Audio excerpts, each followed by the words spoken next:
Hello students, welcome to our classes again. तो कैसे हो आप सब? आई होप आप सब अच्छे हैं, घर पे बैठकर अपनी स्टडी भी कर रहे हैं, एंजॉय भी कर रहे हैं और फैमिली के साथ क्वालिटी टाइम स्पेंड भी कर रहे हैं। और देखिए, ये मुश्किल का वक्त है जब आप लोग स्कूल नहीं जा पा रहे हो, और लेकिन इतना भी मुश्किल नहीं है कि हम स्कूल ना जा पाए, लेकिन अपनी स्टडी तो कर ही सकते हैं। ठीक है, तो आज हम बाकी जो आपके क्वेश्चन बच गए थे 2.2 के, वो कोशिश करेंगे कि वो तीनों ही फिनिश कर दें आज। और देखते हैं, चलिए आज शुरू करते हैं क्वेश्चन नंबर 14 के साथ, जो मैंने आपको कल होमवर्क में दिया था। तो देखिए 14 क्वेश्चन एक बहुत ही अच्छा क्वेश्चन है, मुझे बहुत पसंद आया पर्सनली, बिकॉज इसके अंदर क्या है, रेशोज है। और रेशोज के जो क्वेश्चन है वो बहुत ही ईजी होते हैं अगर आप एक बार थोड़ा सा उन्हें सीख ले तो। अब यहाँ पर दिया क्या हुआ है, कहा है कि लक्ष्मी एक कैशियर है, किसी बैंक में कैशियर का काम करते हैं। उसके पास क्या है, नोट है, क्योंकि बैंक में अलग अलग तरीके के नोट आते हैं। तो लक्ष्मी के पास भी क्या है, अलग अलग तरीके के नोट्स हैं। कौन कौन से नोट्स हैं? एक 100 रुपीज़ के हैं, 50 रुपीज़ के हैं और 10 रुपीज़ के हैं। ठीक है, ये अलग अलग 3 तरीके के नोट उसके पास हैं। और टोटल मिलाकर देखा जाए तो उसके पास 4 लाख रुपए है। ठीक है, अब ये जो 4 लाख रुपए हैं उसमें हमें कैसे पता चलेगा कि कितने नोट 100 रुपए के हैं, कितने आपके पास 10 रुपए के नोट है और कितने आपके पास 50 रुपए के नोट है। उसके लिए क्वेश्चन में एक हिंट दिया हुआ है, और वो हिंट क्या है, वो है रेशो। कि उसने बताया है 100, 50 और 10 जो ये नोट है इनकी रेशो दी हुई है 2:3:5। तो जैसे कि मैंने आपको कहा था, जब भी रेशो के क्वेश्चन किए जाए तो सबसे पहले तो आपको एक काम करना है, क्वेश्चन समझने से पहले ही आपको 2 लाइनें लिख देनी है। कौन कौन सी लाइनें हैं? सबसे पहले तो रेशो लिख देना है कि रेशो ऑफ द ₹100, 50 एंड 10। और दूसरा क्या है, कॉमन फैक्टर लिख देना है। ठीक है, तो ये 2 चीजें तो लिखेंगे सबसे पहले, फिर वही लिख देते हैं। शुरू करते हैं सॉल्यूशन के साथ। तो सॉल्यूशन में आप देखेंगे क्या लिखना है हमें, सबसे पहले रेशो लिखनी है। ठीक है, तो हम यहां लिखेंगे the ratio of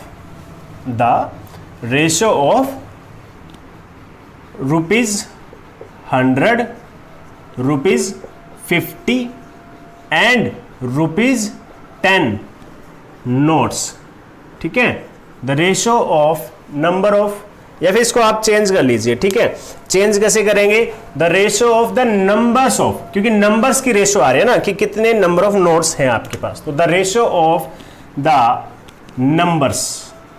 numbers of ₹100, ₹50, ₹10 notes is, कितनी रेशो है, 2:3:5।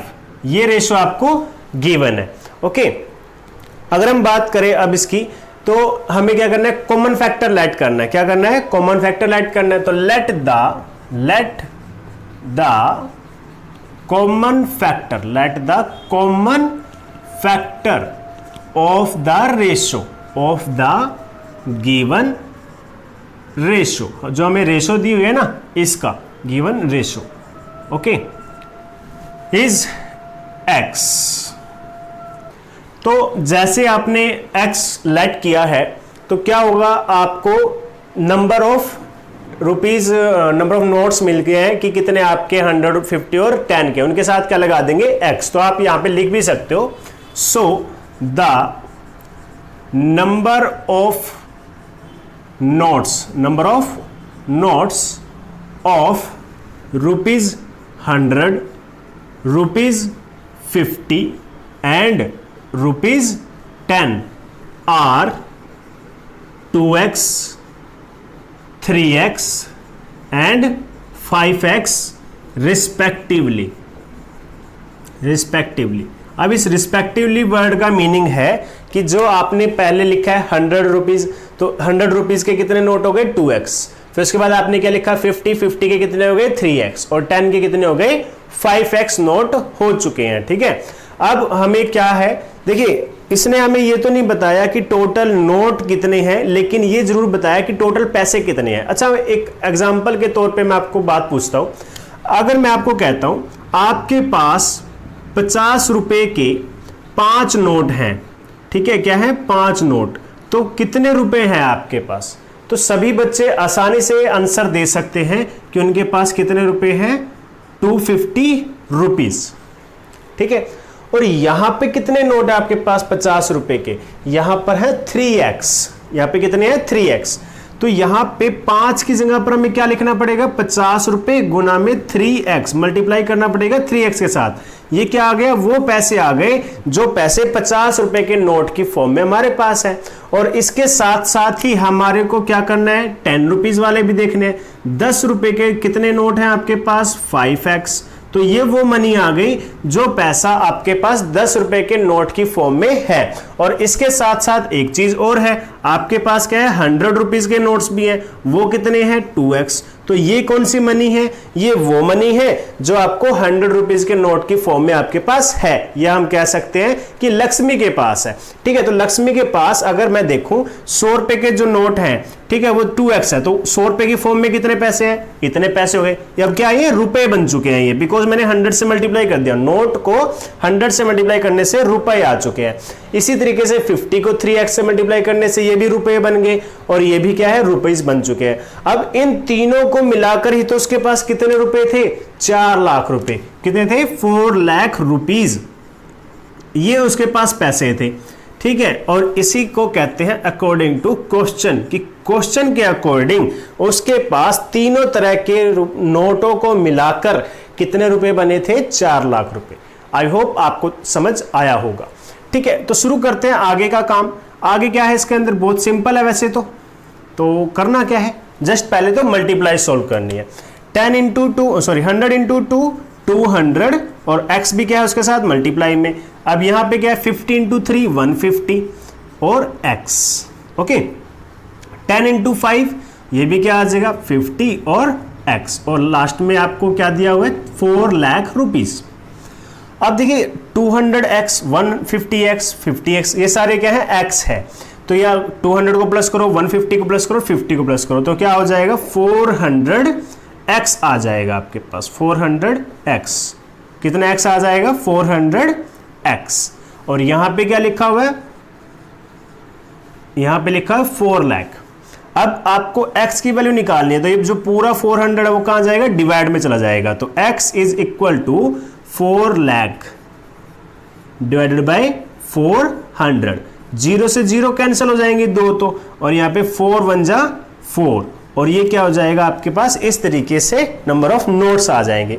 एक x की वैल्यू कितनी हो गई 1000, एक x की वैल्यू कितनी आ गई आपके पास 1000। तो अब आप लिख सकते हो hence number of notes, number of rupees 100 notes, कितने नोट्स होंगे, तो आपको पता है 2x है, 2x मल्टीप्लाई यानी कि 2 को x के साथ, x कितना है 1000, तो कितने हो गए 2000 notes. And number of rupees 50 notes, rupees 50 के कितने नोट्स होंगे, बिकॉज आंसर कितना था 3x, और x की वैल्यू कितनी है 1000, तो कितने नोट्स हो जाएंगे 3 इंटू 1000, सॉरी 3 इंटू 1000 कितने आ जाएंगे फिर 3000 नोट्स, 3000 नोट्स आ गए। और आल्सो लास्ट में क्या बचा 10 रुपीज नोट्स, तो नंबर ऑफ रुपीज 10 नोट्स, कितने नोट्स हैं 10 रुपीज के, तो वो मल्टीप्लाई कर लो 5x, 5 के साथ मल्टीप्लाई करोगे तो क्या आएगा 1000 से मल्टीप्लाई कर दो, ये हो जाएगा 5000 नोट्स, और ये आपका फाइनल आंसर। दैट मीन्स आपके पास यानी कि लक्ष्मी के पास 100 रुपए के कितने नोट है 2000 नोट, 50 रुपए के कितने नोट है 3000 नोट, और 10 रुपए के कितने नोट है 5000 नोट। ओके, क्वेश्चन नंबर 15 की बात करते हैं। ये क्वेश्चन नंबर 15 भी लगभग क्वेश्चन नंबर 14 जैसा ही है, बस थोड़ा सा चेंज है। यहाँ पर मनी भी दी गई है और टोटल नंबर ऑफ कॉइन्स भी दिए गए हैं। तो एक बार क्वेश्चन रीड आउट कर लेते हैं, उसके बाद सोल्व करते हैं। तो क्वेश्चन नंबर 15 में कहा गया है I have a total of rupees 300, उसके पास टोटल रुपए कितने हैं 300, और किस फॉर्म में है ₹1, ₹2 और ₹5 कॉइन्स की फॉर्म में है। कुछ ₹1 है के कॉइन है, कुछ ₹2 के कॉइन है, कुछ ₹5 के कॉइन है। अब आगे जाकर उसने क्या कर दिया कंडीशन लगा दी है। कंडीशन क्या कहा, नंबर ऑफ ₹2 कॉइन्स, जो 2 रुपए के कॉइन्स हैं वो जो 5 रुपए के कॉइन है उनसे 3 गुना है। मान लीजिए अगर मेरे पास 5 रुपीज के कॉइन 10 हैं, ठीक है, फॉर एग्जाम्पल 5 रुपीज के कॉइन कितने हैं 10, तो ₹2 के कितने कॉइन हो गए, इससे 3 गुना ज्यादा, दैट मीन्स 30। ठीक है, और कहता है उसके पास टोटल कॉइन कितने हैं, 160। अब देखो ये कितने के हो गए, ₹5 कॉइन के हो गए, ये किसके हो गए, ₹2 कॉइन के हो गए, जो बाकी बचे वो किसके होंगे, ₹1। अब टोटल कितने हैं, 160। अगर मैं 160 में से 30 और 10 को माइनस कर दूं, ठीक है, 5 वालों को भी माइनस कर दिया और 2 वालों को भी माइनस कर दिया, तो जो बचा हुआ है वो किसके लिए बन जाएगा, ₹1 कॉइन के लिए। तो ये क्या है, हमारे क्वेश्चन का बेसिक आइडिया है। अब हम इसे सोल्व करने जा रहे हैं, तो इसे फेयर में कैसे लिखना है वो आपको बता देता हूं। ओके, तो शुरुआत में आपको क्या करना पड़ेगा, लेट करना पड़ेगा, late the number of ₹5 coins, because जो आपको दिया गया है, रिलेशन दिया गया है वो ₹5 के ऊपर दिया गया है। तो सबसे पहले क्या करेंगे, लेट करेंगे, let the number of coins, number of coins of ₹5, तो क्या मान लेंगे, X कॉइन्स मान लेंगे, and then the number of coins of ₹2। तो 2 क्या होगा, अब देखिए ₹2 के कॉइन क्या है, ₹5 के कॉइन के 3 टाइम्स, तो आंसर क्या आ जाएगा, 3x। ठीक है, और टोटल नंबर ऑफ कॉइन्स कितने हैं, टोटल नंबर ऑफ कॉइन्स कितने हैं आपके, वो है 160। तो number of coins of 1, number of coins of ₹1 के कॉइन कितने होंगे, जैसे कि मैंने बताया था 160 में से माइनस कर दो जो बाकी दोनों है, तो जो बचा हुआ आंसर आएगा वो किसका आ जाएगा, ₹1 का आ जाएगा। तो x माइनस 3x, जो आपका क्या बन जाएगा, देखो x भी माइनस का, माइनस 3x भी माइनस का है, तो दोनों क्या हो जाएंगे, ऐड, आंसर क्या आएगा, 160 माइनस 4x। अब ये तो हो गया नंबर ऑफ कॉइन्स का।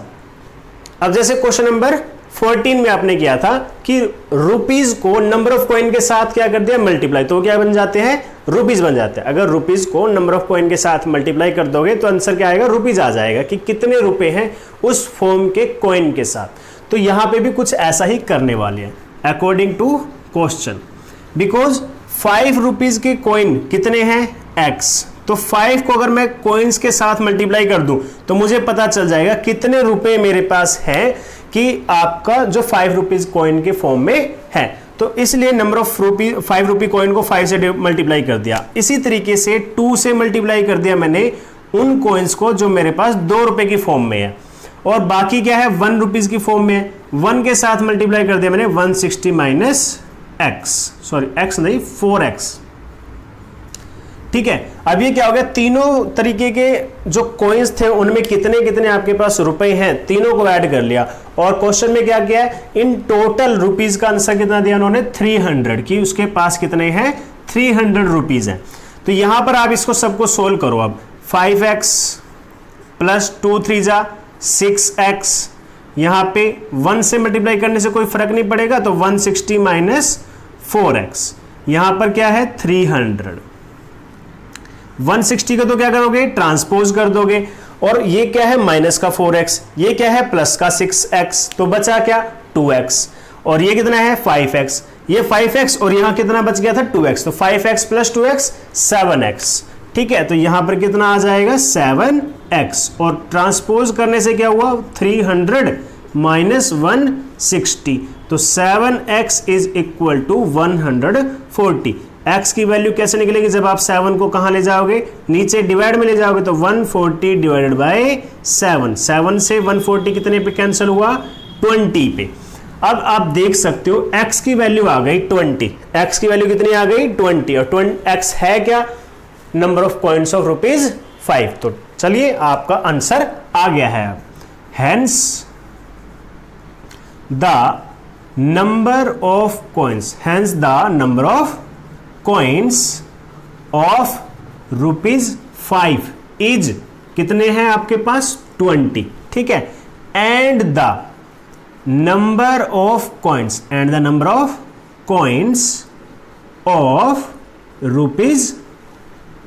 ₹2 इज ₹2 कितने हैं, 3 मल्टीप्लाई एक्स, 3x थे ना हमारे पास, that means 3 multiply 20 which is equal to 60 coins है हमारे पास, ठीक है, 60 coin.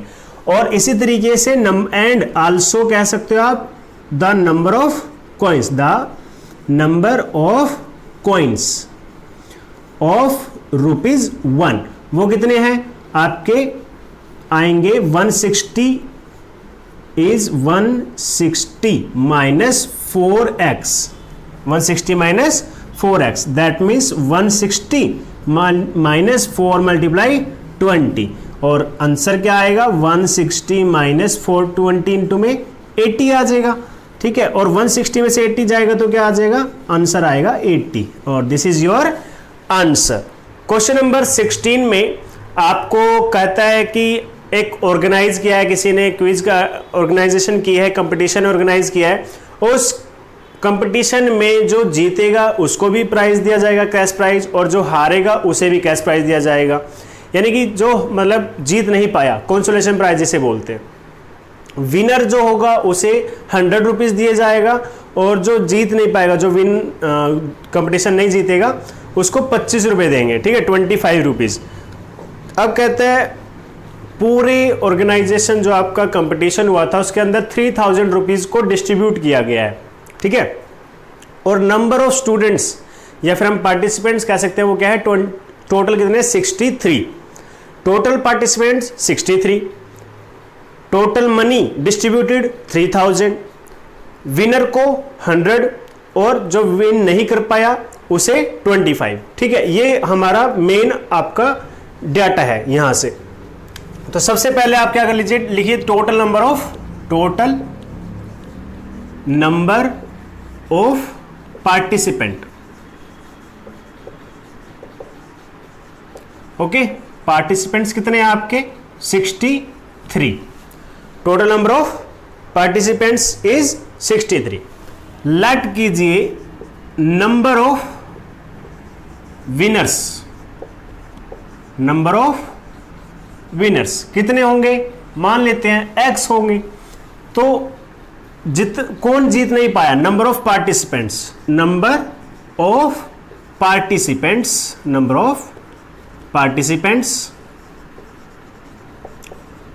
Who does not win, जो नहीं जीत पाए वो कितने होंगे। अब सिंपल सी बात है, दो ही तरीके के आपके पास पार्टिसिपेंट्स होंगे, या तो जीत जाएंगे या फिर नहीं जीत पाएंगे। तो अगर टोटल 63 है, जीतने वाले x है, तो जो नहीं जीतने वाले हैं वो कितने बचे, 63 minus x, okay. Now according to question, अब देखो जो जीत गए हैं उन्हें क्या दिया गया, ₹100। एक बच्चे को, एक पार्टिसिपेंट को ₹100 दिए, अगर 2 होते 200 बांटे जाते, 3 होते 10 होते, कुछ भी मतलब लगभग अगर कुछ होता तो ₹100 दिया जाता। तो 100 मल्टीप्लाई x, जितने भी स्टूडेंट जीतेंगे, पार्टिसिपेंट जीत जाएंगे, विन करेंगे, उनको ₹100 दिए जाएंगे। तो टोटल वहां से हो जाएगा कि कितने विनर्स को कितना पैसा दिया गया। अब जो विन नहीं कर पाए उनको क्या है, ₹25 दिया जाएगा, 63 माइनस x, और दोनों का कुल मिलाकर जो पैसा है जो डिस्ट्रीब्यूट किया गया है वो कितना है, ₹3000। अब यहां से इसको सोल्व कर लीजिए, बस 100x 25 को इधर मल्टीप्लाई करो और एक बार x के साथ मल्टीप्लाई करो। अगर 25 को 63 के साथ मल्टीप्लाई करते तो कितना आंसर आएगा, 63 डिवाइडेड मल्टीप्लाई बाय 25, 5 3 जा 15, 5 6 जा 30 + 1 31, 2 से मल्टीप्लाई करोगे 2 3 जा 6 और ये 12, तो आंसर कितना आया 1575 plus 1575 minus 25x is equal to 3000। Okay, अब आप क्या करोगे, इसे कर दोगे ट्रांसपोज और इन दोनों को कर लोगे सोल्व। ये 100 का x प्लस ये माइनस का 25x, तो आंसर कितना आया 75x। और यहां से क्या होगा, 3000 में से माइनस करना पड़ेगा आपको ये, क्योंकि यहां पे प्लस का है तो दूसरी साइड जाएगा तो क्या हो जाएगा -1575।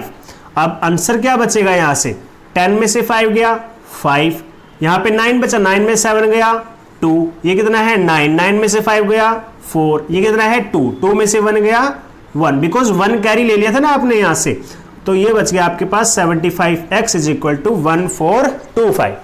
अब x की वैल्यू निकालनी तो आपको क्या करना पड़ेगा, 75x is equal to 1425 divided by 75। आपने क्या किया, 75 को डिवाइड में भेज दिया। यहां से अब हम क्या करेंगे, डिवाइड करेंगे 5 पे, 5 1 जा 5, 5 5 जा 25, और इसको अगर कैंसिल करोगे तो कितना आएगा, 5 2 जा 10, 4 और 2 42, 4 8 जा 5 8 जा 40, अब कितना बचा 25, 5 5 जा 25। नाउ 15 की डायरेक्ट कर देंगे।